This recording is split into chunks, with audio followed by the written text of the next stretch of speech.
கலை அமுதம் YouTube channel. இந்த சேனலை தொடர்ந்து பார்த்துட்டு இருக்கவங்க எல்லோருக்கும் மிக்க நன்றி.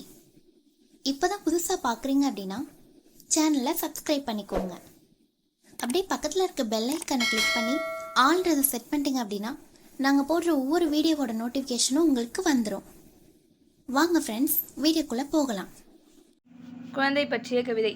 குழந்தையும் தெய்வமும் ஒன்றாகும், மறக்காமல் இருப்பதே நன்றாகும். 2-5 மாதம் இருந்தாய் கருவறையில், இப்போது இருக்கிறாய் நினைவாலயத்தில். துள்ளி துள்ளி மெல்ல தவழ்ந்தாய், மேசை பிடித்து மெல்ல நடந்தாய்.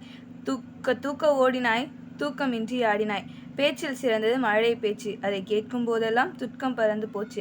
மெத்தை விரிப்பை நித்தம் நினைத்தாய், அதனை சுத்தப்படுத்துவதற்குள் கத்தி குவிப்பாய். பாடும்போது ரொம்ப பிடிக்கும், ஆடும்போது உள்ளம் அணுவணுவாய் ரசிக்கும்.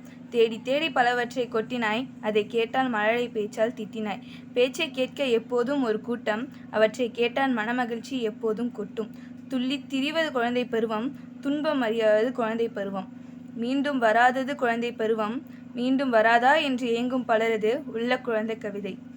உன் புன்னகைக்கு ஈடு இணை இவ்வுலகில் உண்டோ? உன்னை கண்டு பூரித்து போகாத உள்ளம் இங்கு உண்டோ?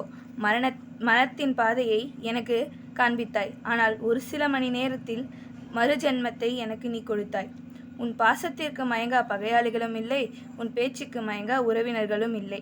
என்னை கண்டால் உன் கால்கள் குதித்து ஆடும், உன்னை கண்டால் என் துன்பம் பறந்து ஓடும். கோடி கொடுத்தாலும் கிடைக்காதது உனது பாசம், நீதான் எங்கள் எல்லோருக்கும் சுவாசம். தொப்புள் கொடி அறுத்த உருவம் நீ, துன்பமறியா பருவம் நீ. மாடிவிட்டு மாடி தவுவாய், உன் அன்னையை கண்டால் உடனே ஓடுவாய். சென்றால் வராதது குழந்தை பருவம், சிரிப்பை மட்டுமே தருவது குழந்தை பருவம்.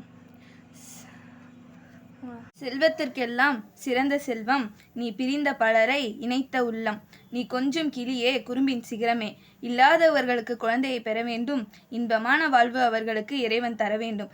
மனதில் கருவாகி, உணர்வில் உயிராகி, மதியில் உடலாகி, விரலில் பிரசவமாகி, காகிதத்தில் கிடைக்கிறது கவிதை என்னும் என் குழந்தை. நன்றி.